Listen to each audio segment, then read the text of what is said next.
Hi friends, welcome to Beautifully Bookish Bethany. In today's video, I'm going to be counting down my picks for the 20 best sci-fi fantasy books of 2021.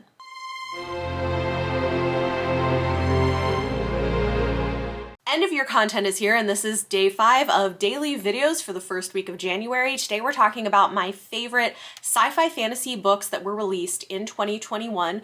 In my opinion. In 2021, I read a total of 400 books, and a pretty large number of those were sci-fi fantasy. These are my picks for the 20 best.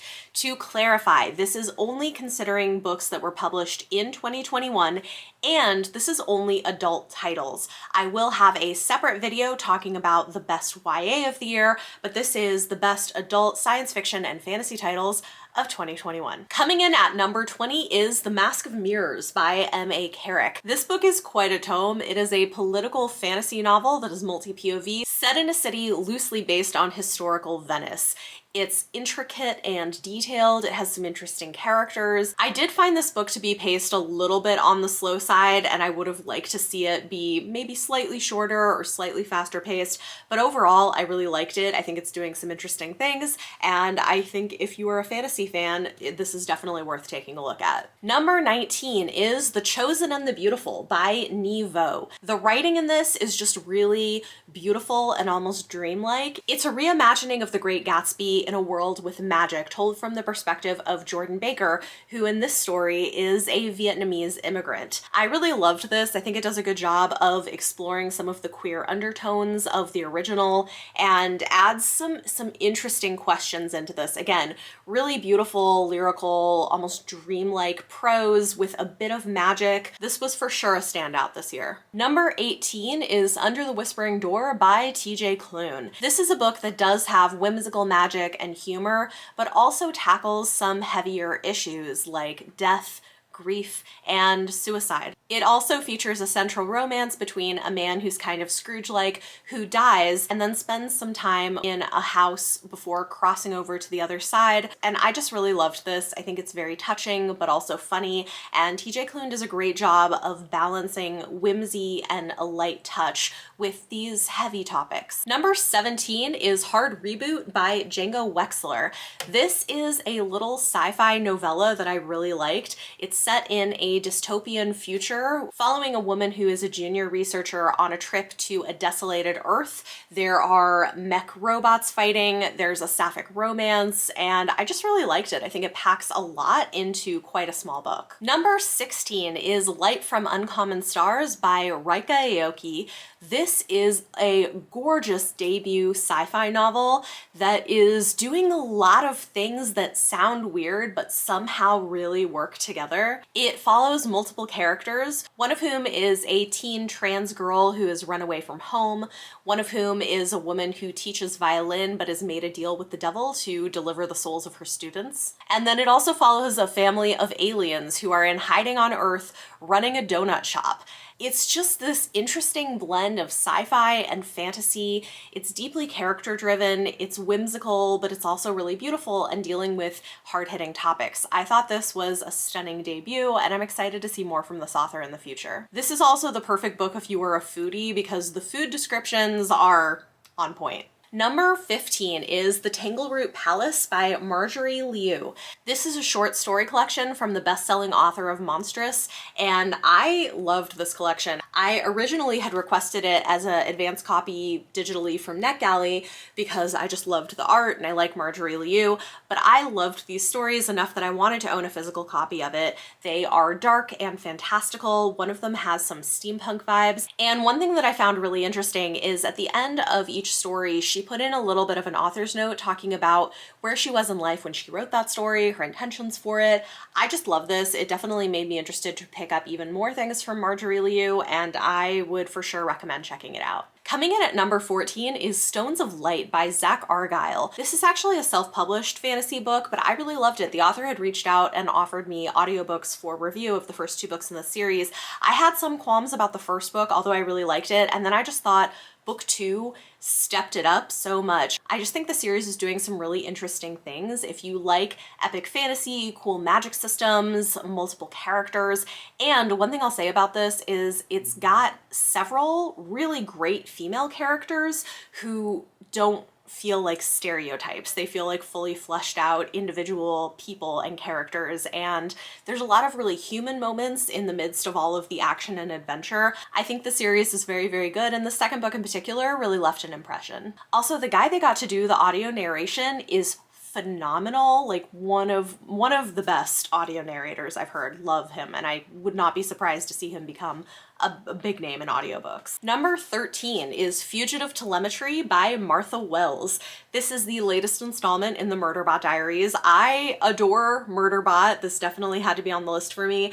And Fugitive Telemetry is actually one of my favorite installments in the series. This one is a murder mystery that Murderbot is solving. If you aren't familiar with these, they're just fantastic. There's a series of mostly novellas and one full-length novel, all following this biological AI who calls themselves Murderbot, who hacked their governor module and would rather spend all of their time streaming soapy TV dramas, but you know, humans have a tendency to pull them into their issues. So I love the series. I really loved this installment in it. One of my favorite things I read this year. Coming in at number 12 is A Psalm for the Wild Bill by Becky Chambers.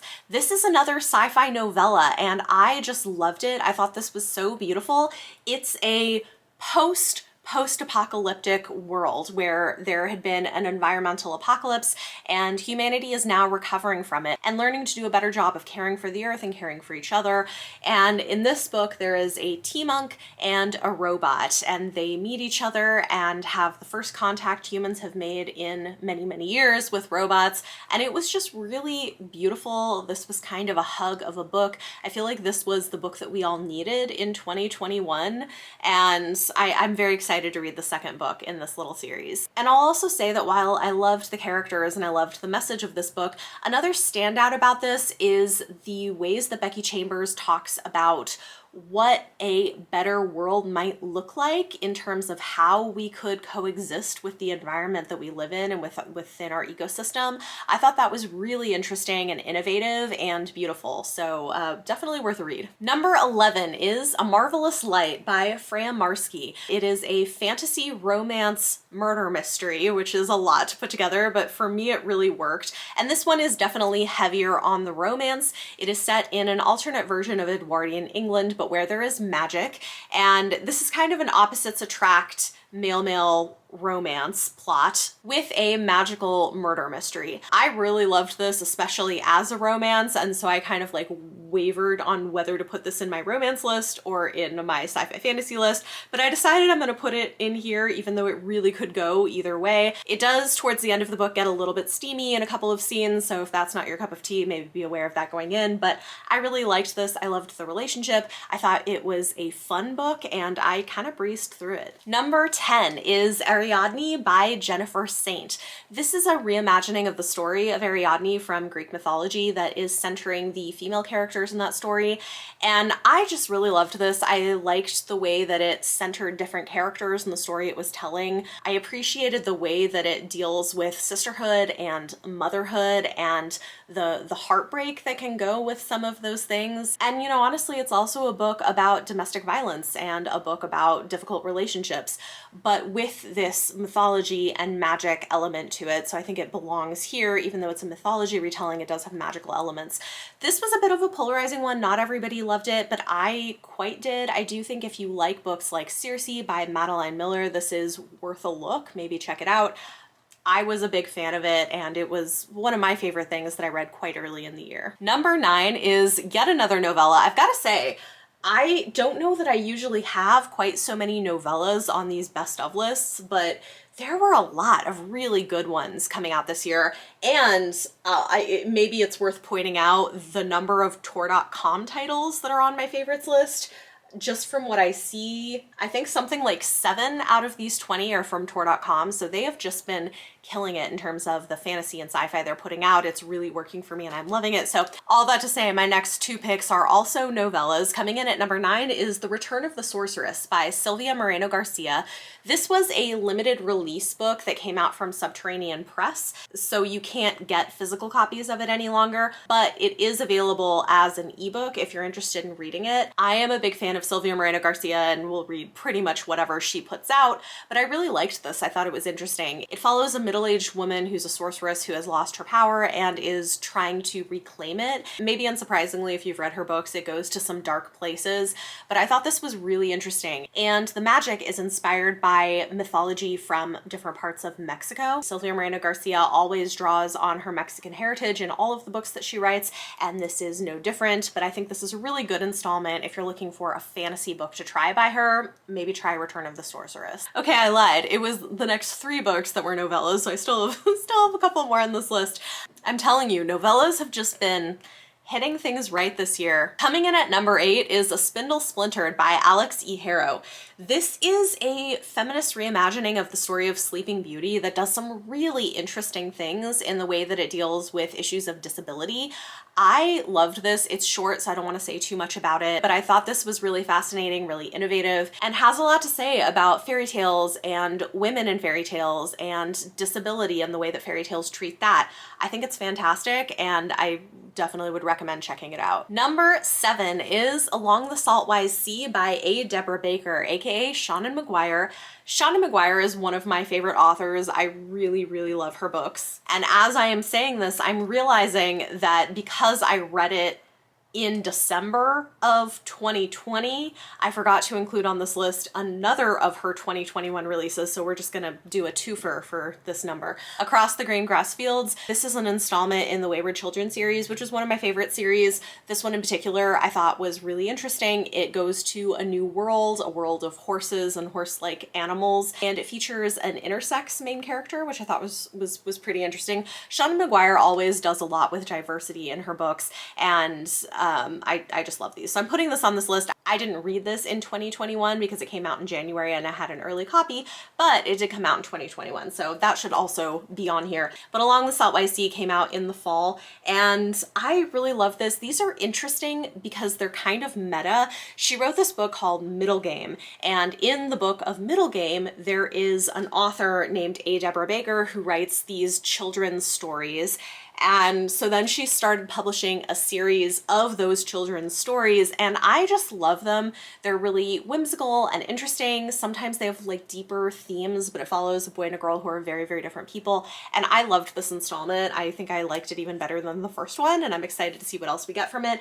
I would say that if you like the Wayward Children series and you don't mind something that feels more geared almost towards a middle grade audience, you should definitely check these books out. So I was a fan. Number 6 is the only one on my top 10 that I don't actually own a copy of. I read an e-arc of it early, and I keep thinking that I should just buy myself a copy, but I haven't. And now that I'm putting it this high up on my list, I really need to just buy myself a copy. But this is The Echo Wife by Sarah Galey. It's a sci-fi take on a domestic thriller that has cloning in it, and it's one that, again, it's so fast-paced and so short that I don't want to say a ton about it, but I really, really loved this book. I read it all basically in one sitting, did not want to put it down, and it's one of these books that if you pay close attention to the ending, it's really chilling, which is interesting to me because I saw some early reviewers who were like, what was that ending? That was so like boring. And I'm like, what?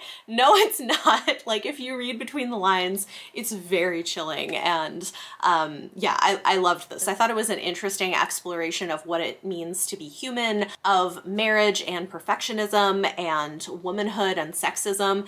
There were so many interesting things and concepts happening in this, and I loved it. So like I said, I need to just buy myself a copy to have on my shelves because I would reread this one in the future. Number 5 is one that seems to be a little polarizing. People sort of love this or hate it, but I was a fan. This is Malice by Heather Walter. This is the UK cover, in case you're wondering. The US cover looks like this. I'll put a picture. This is a queer retelling of Sleeping Beauty following the evil sorceress, evil we'll say in quotes, who falls in love with the princess. And I loved it. I'm here for this. It is dark and subversive, and it's the first book in a duology. The ending of this was wild, and I cannot wait to see what she's gonna do in book 2. I was such a fan. This was everything I wanted it to be. But I will say this, I love a villain origin story. It's one of my favorite things to read, and this gives so much villain origin story, and I was living for it. I like these villains where like they could have been good, but the world sucks and now they're evil. Anyway, I really enjoyed it. I thought it was great. Number 4 is The Inheritance of Orquídea Divina by Zoraida Cordova. This was Zoraida Cordova's first adult novel, writing under this name, and it is fantasy, it's magical realism, and I really loved it. It's very character driven. It's following a family where the center of it is a woman who's a matriarch who has left a complicated legacy for her family, and it's following multiple timelines and generations within this story. It's got a magical old house. It deals a lot with the complexities of family relationships and immigration and abusive pasts and what we pass on to our children when we've experienced that. I loved this. I thought the writing itself was really beautiful and really lyrical, and this was for sure in my top fantasy books of 2021. We're at my top 3 favorite sci-fi and fantasy titles of the year. Coming in at number 3 is The Jasmine Throne by Tasha Suri. I'm sure nobody is surprised to see this on this list. I have gushed about it all year long. I really loved this. I will read anything that Tasha Suri decides to give to us because I think she's a phenomenal writer. And this book is interesting because it's quite different from her earlier books. Her first 2 books were much more fantasy romances, and this is not. It does have a romantic subplot, but this is really an epic political fantasy. It's inspired by the history, culture, and mythology of India, and it does have a sapphic romance in it. It's got lots of twists and turns, politics, and I loved it. Also, the world building is so interesting with like the magic system and some weird stuff that takes place. Cannot wait for book 2. The Oleander Sword is coming out in 2022. I think it's going to be amazing. This had to be up near the top of my list. Number 2 is a book that I'm so happy to see how many people have picked it up because of me and also loved it. This is Winter's Orbit by Everina Maxwell. Oh my goodness, I love it. Also, I'm so pleased. Barnes & Noble has picked it in paperback as one of their books of the month, so now everybody can go and enjoy it and discover the beauty of this. This is a sci-fi romance, and I would say it's about half and half. It's pretty equally split between the romance, which is between 2 men who have a political arranged marriage who are complete opposites, and one of them has some trauma from the past that they're dealing with, and sci-fi. This is set in space, in this space empire, which I think is really interesting, and there's a bit of a political mystery at the center of what is going on. I just ate this book up. I loved it so much. I loved the characters and their love for each other. It was so beautiful. And yeah, I was a huge fan of this. I've been talking about it all year. And I just found out we are getting in 2022 another book set in the same world. It is another standalone sci-fi romance, but set in this universe. Cannot wait. You better believe I will be picking that book up as soon as Tor decides to send it to me. I'll read it. Quick addition here. I somehow managed to forget to put Far Sector by Nk Jemisin on this list, and this would actually be in my number 2 spot if I had done this correctly from the beginning. I think because I finished this the very last day of the year, I forgot to put it on this list, but this was absolutely one of the best sci-fi things that I read in 2021. I thought this was phenomenal. It is a bind-up of a 9-part comic series by Nk Jemisin, who is one of my favorite authors, and there's a reason for it. This is her first time writing comics, and she killed it. The level of character development and world building with a great plot, and oh my gosh, it was so good. Like, everything about this was incredible. It follows a bisexual Black woman from Brooklyn who gets recruited to become a Lantern. It is a take on the Green Lantern comics, but you don't have to know anything about comic book heroes or Green Lantern to jump into this. Anyone could really read it. But she gets recruited to go to this futuristic city where there's the first murder they've had in 500 years, and she needs to figure out what's going on. There are political machinations and plots to uncover. There's a love triangle where she has both a male and a female love interest. And this was just everything I wanted it to be. I didn't know comic books could be this good. I loved it, and definitely would recommend checking it out. And finally, my number 1 sci-fi or fantasy book of 2021 it's another one that people kind of love or hate. This is frequently true for me, of my favorites, where I have my polarizing faves. I adored A Desolation Called Peace by Arkady Martine. This was everything I wanted it to be. I was a big fan of A Memory Called Empire last year, but I did have some quibbles with it. This book solved all the problems that I had with book one. It becomes a multi-POV story instead of a single POV, and I loved that. Not everybody did, but I loved that. It has a romantic subplot, it's got lots of political machinations, and it's got these big questions it's asking about first contact and how we relate to the other, and do we start a war? Do we try to make peace? It's very interesting conceptually. I love the world building. I adore this universe, and I really, really hope Arkady Martine will write more stories in this world because I want more. I know it was just a duology and there's nothing on the docket yet, but I like, give it to me. Anything else she wants to write in this world, I would for sure read. I love it. So this was my favorite of sci-fi fantasy for 2021. So there you go. Those were my picks for the 20 best adult sci-fi and fantasy that came out in 2021. Obviously, you may have your own books on lists. What we like may be different, but I loved all of these for very different reasons, and I hope that you found some new books to go and check out. They'll all be linked in the video description down below. Talk to me in the comments and let me know any of your thoughts or feelings on anything in this video. And for your question of the day, obvious one, tell me what was your favorite sci-fi or fantasy or both that you read in 2021 or that came out in 2021. What was a book in these genres that you read and really loved and are telling everybody they should read? Because, you know, we like to push our favorites on everybody and try to make them read them and hope that they like them as much as we do. So let me know what yours were in the comments down below. If you guys like this video, it helps if you give it a thumbs up. Subscribe if you want to see more. Thank you all so much for watching, and I will see you next time.